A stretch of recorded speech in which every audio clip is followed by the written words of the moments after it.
Thanks, Frankie. Huge news for people staying tuned let's start with this. This is very dark because it has been a dark kind of, I guess, life for Corey Feldman.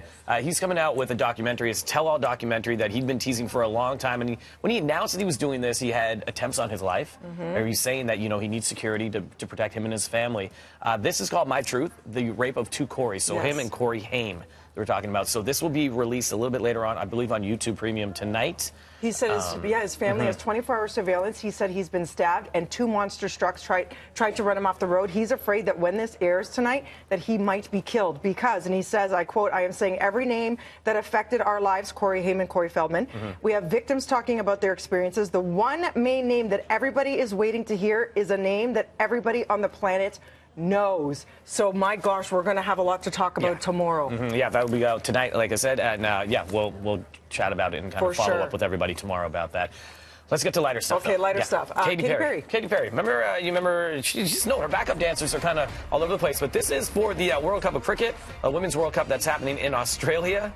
And Katy, who announced that she was preggo earlier this last week, was out there looking great. But look behind her. Look at those backup dancers. Those are sexy cricket bats. It is so random, and I love her for it. It just makes you happy.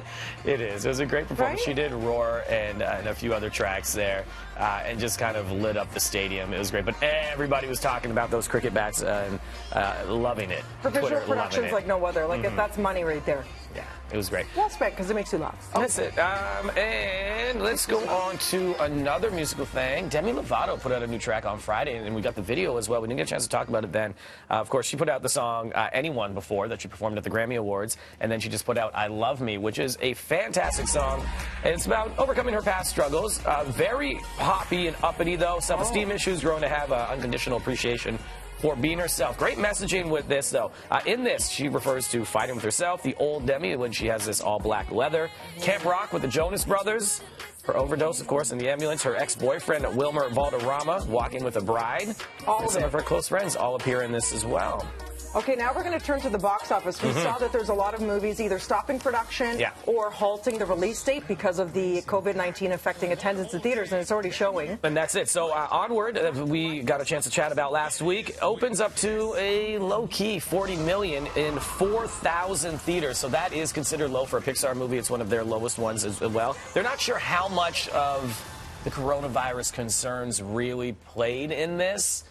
But we've heard that people are not going out as much, and especially in certain areas. And then when you look at globally, places like Italy, you have places like, China, Japan that aren't opening theaters. They're shut down. So these releases aren't happening.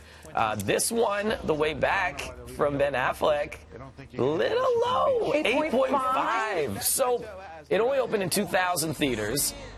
But they said they were predicting about 6 to 10 million for it. With all the buzz, I thought it was going to get way more. Again, it could be a reflection of people just not going to the theaters right now. It could be. Confined quarters. It could be. This one cost $21.5 million to make. You know what, let's wait, because we're heading into March break. People have free time, and maybe they're going to go check out movies, and it'll have like a slow boil. I think, well, that one's going to get my dollars. I'm going to see that for sure. It looks like a great film, and we talked to Donovan Bennett from Sportsnet about it last week. I'm sold on it, so I'm going to check it out. Hopefully, it gets a little better for them, but we'll see. We'll see. I think these numbers are still going to continue to come down. It'll trickle because people are going to be a little concerned about going out. I see what you're saying. Week to week, you said. Oh, I see. Yeah, for COVID-19. I feel like Onward will continue to gain steam as we head into March break, because it is such a great family film. It is. I also, with all these concerns, though, I think we are going to continue to see delays in releasing some films. Yeah, like Bond did. Bond pushed all the way till November, right? November. Yeah, interesting. Thanks, Dee. Right now, we're going to throw things over to Steph to check on the roads.